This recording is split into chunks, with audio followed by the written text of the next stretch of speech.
So this is going to be a video where I'm going to be fair and actually share some of my criticisms on Microsoft. Because the last couple of videos, I've been speaking a lot about Nintendo, and before people, well, actually, not even before, I'm sure there are some people out there that will probably say that I trash Nintendo, but I'm like this Microsoft fanboy and I have no problems with Microsoft whatsoever. So I want to dispense with that narrative right now in this video. So let me just start by saying that there are two significant issues I have with Microsoft as a company. It's not so much the Xbox brand, because the Xbox brand are basically following the parameters of the parent of Microsoft, the company as a whole. The first issue is it's so deeply entrenched with the DEI, the ESG, the agenda.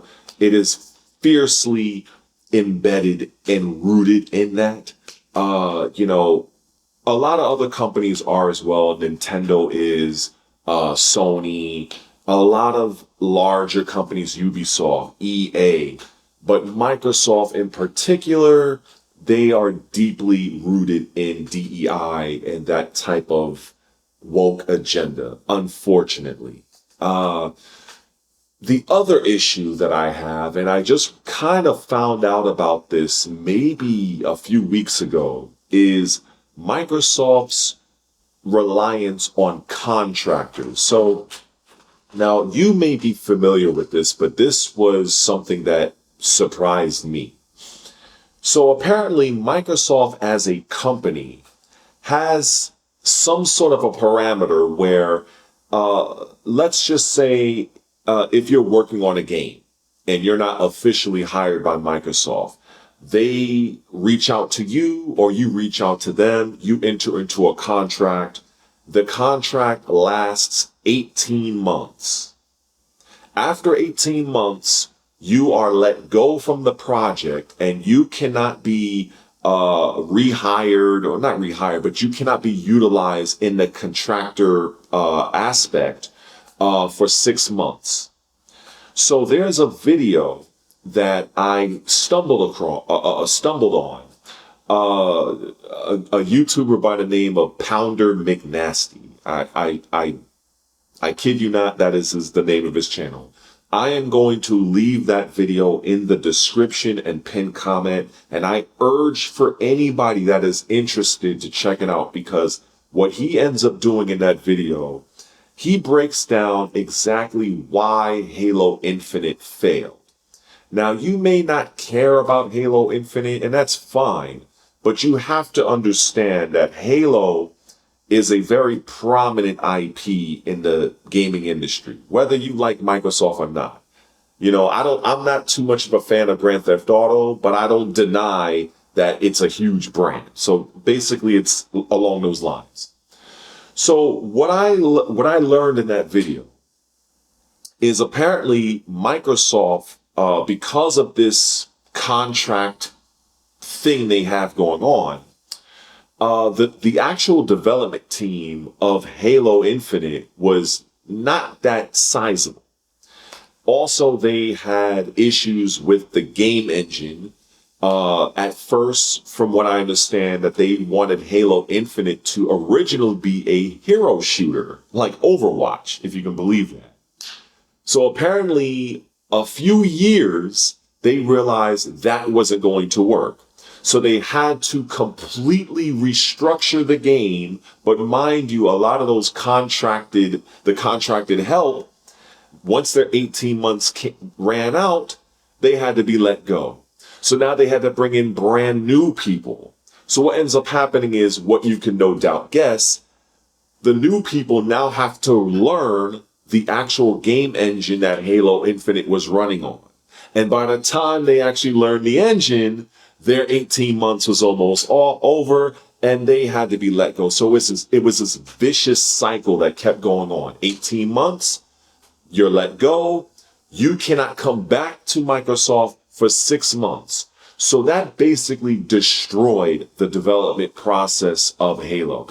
And I use that and I emphasize that to say this is probably why Microsoft, the Xbox brand, has had difficulty getting games out. And when they did come out, they were not as good as they should have been, because the company, Microsoft, I want to emphasize this distinction.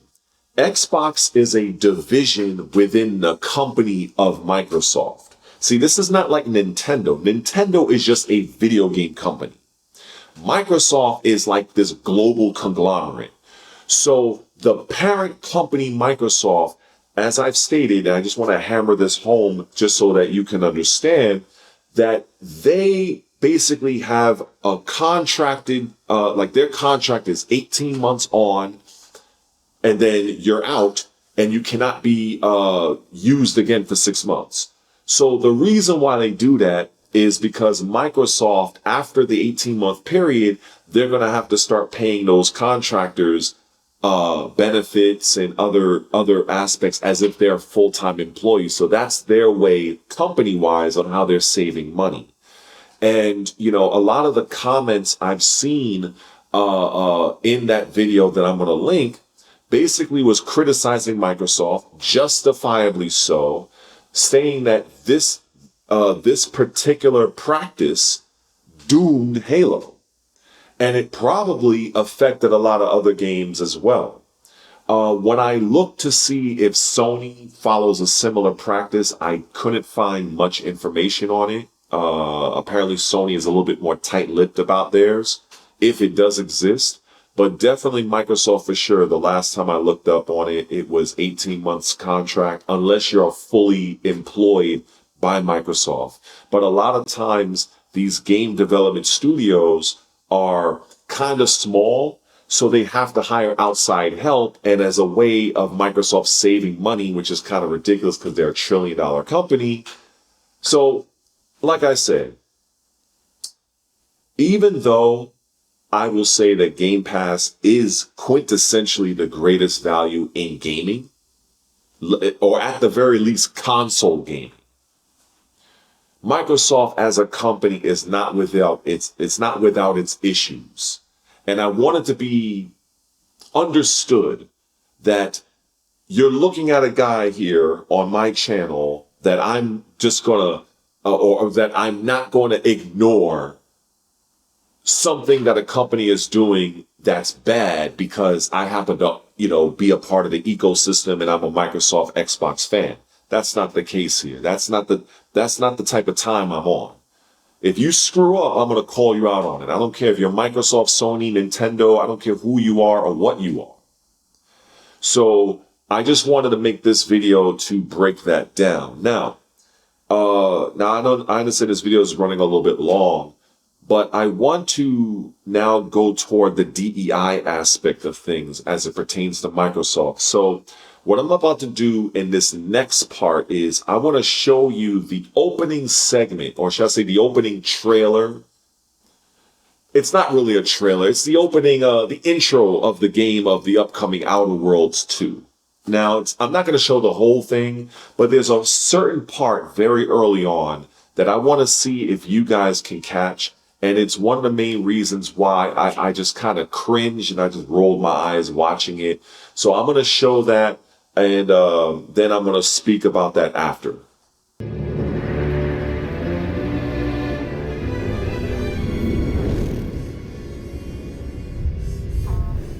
Commander, we've been hit by one of those space anomalies. Buddy? And the piloting system is down. Buddy. The astrogator's gears are shot!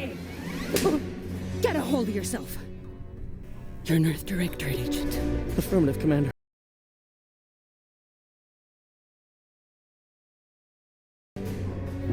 What are the orders? Brace for impact. Unable to brace for impact. Is it the end for Commander Zane and Buddy? Tune in next week to find out. From one side of the galaxy to the next, the Earth Directorate is on your side. Whether against corrupt corporations, tyrannical governments, or corrupt corporations in league with tyrannical governments. The Earth Directorate is here to fight for the rights of all colonists. So as you just seen, so the captain of this ship was a female, which in and out of itself, I don't mind that. I'm all for female empowerment. I'm all for that. But the thing that I just did not like is I've been seeing this in gaming. I've been seeing it in TV shows, movies, everything, everywhere you can think of. Why is it that whenever they have a strong woman, a girl boss, why is it that all of the men seem to be very effeminate? They seem to be completely worthless, bumbling idiots. They don't know their ass from a hole in the ground. Why is it that they purposely make, or should I say they nerf the men to make the woman strong? Because I don't know if they think that that's doing a favor for females, because the way I look at it in reverse. Are you trying to say that the only way a woman can be strong is by nerfing the man? Because if that's what you're saying, that's not doing women any justice. And I don't think people really look at it from the other side. You can have a strong female protagonist. There's nothing wrong with that. I don't have any problem with that at all. But what I do have a problem with is when you are purposely making the male character look like some pansy. Like I can't stand that.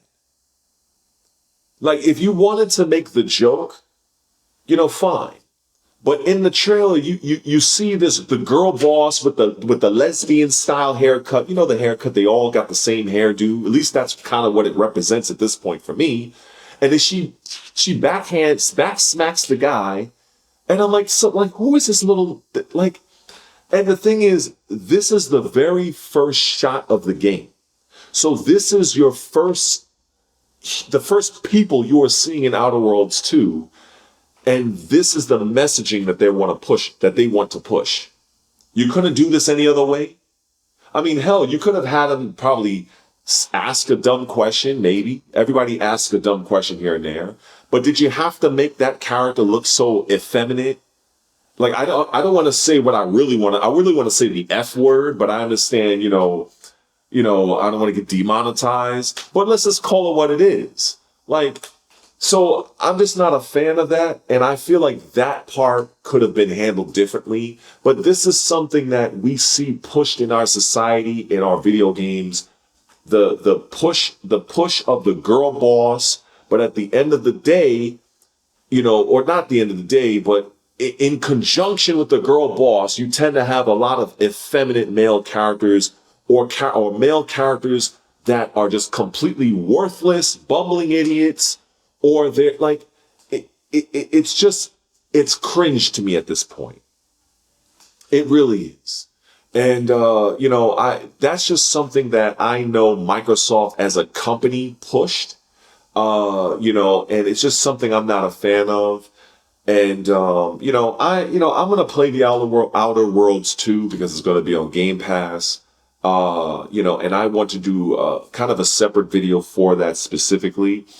But yeah, it's just something that I noticed. I'm not a fan of it. But then again, I also want to show you this particular website called Sustainalytics. And this is a website that you can actually go on and you can see the DEI scores, the ESG scores of whatever company you want to look at. So in fact, I think I'll probably share my screen right now. So I'm going to leave a chapter for this part that I'm about to change over to the screen recorder. So let me go and record the screen here. Let me see here. So I want to go on over to... Great content needs a great audience. Wait a second. Let me go type in, hold on, bear with me here. Sustainalytics.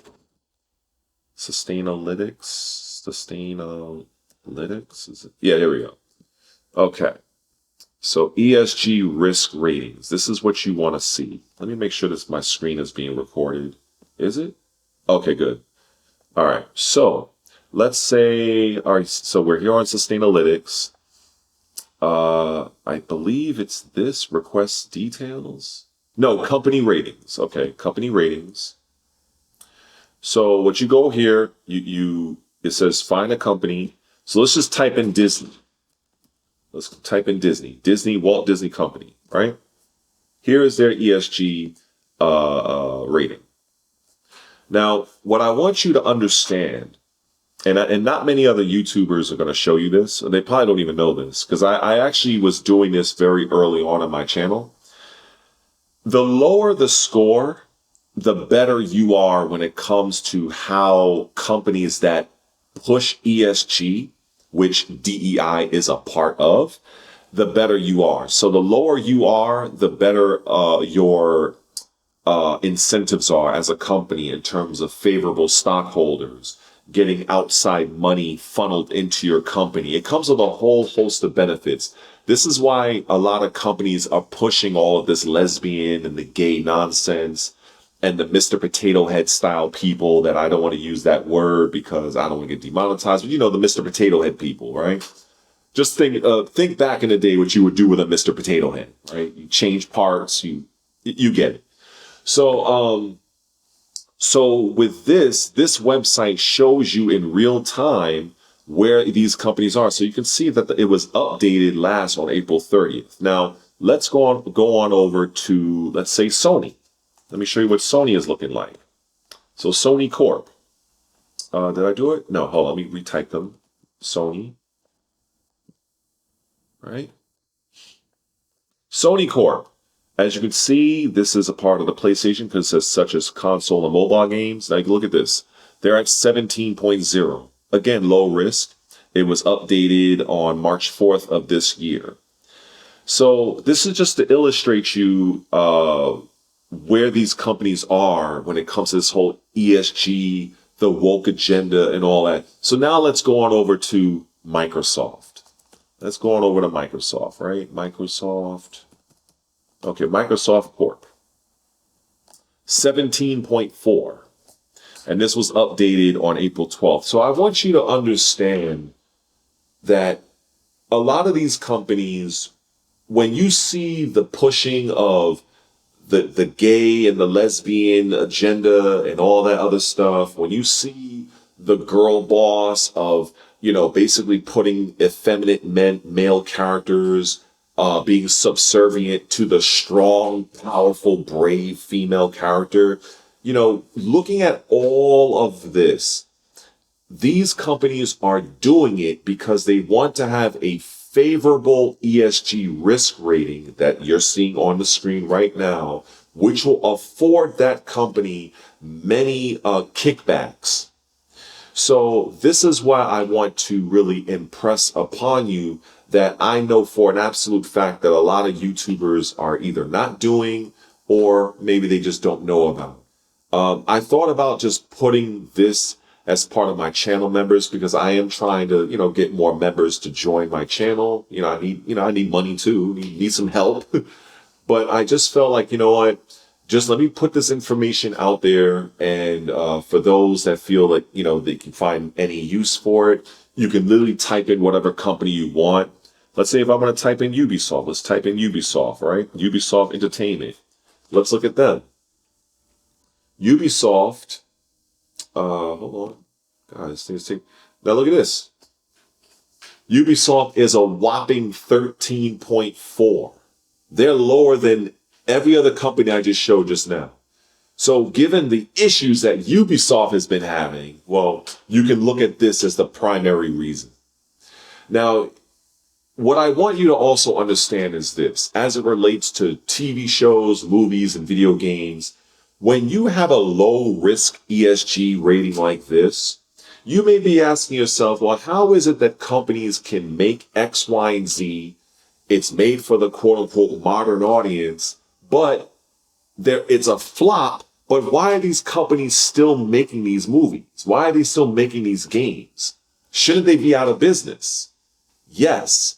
The issue here is what you don't know is that the companies that push the narrative, that push all the ESG, the DEI stuff, they are giving money to the companies that are pushing the agenda under the table.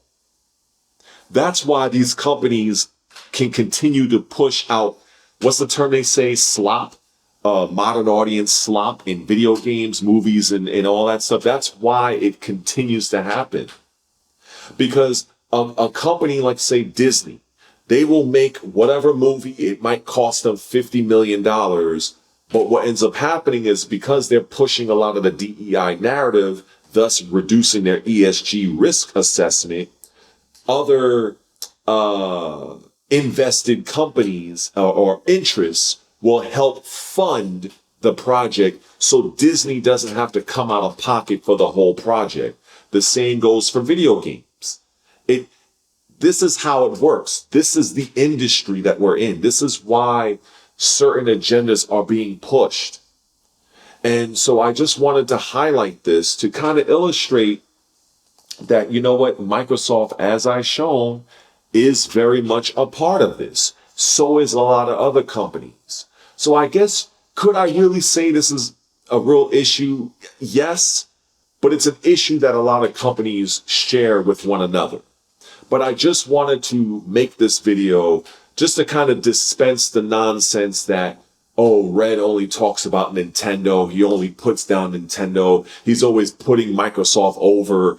Like, I want you to understand that I 100%, even though I may not say it in a video, just because I don't say it does not mean I don't know about it.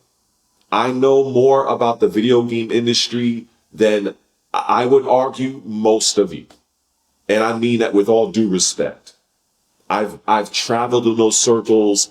I've done countless hours of research. I've spoken to certain insiders. I know certain people. Like, I know this. This is my lane. There are things that maybe some of you know that I don't know. And I'll be the first to admit it. But when it comes to this, there's very few people that can match words with me and go back and debate me on this. Now, people might, I may not know as much about the PC gaming landscape, but when it comes to this console and the DEI and the agenda that's going rampant in the industry, whether it's games, movies, TV shows, comics, I'm one of those guys that I know a ton about what's going on here. So anyway, let me get up out of here. Like I said, if this is your first time here, I got to do my usual YouTube call out. Consider subscribing. Also join one of the memberships. It's not going to kill you. It's only $2 a month, if anything. And because I'm going to start to put more and more content over there. I guess that's about it. So I'm going to go edit this, upload this, and probably relax for the rest of the night. Anyway, take care. Peace.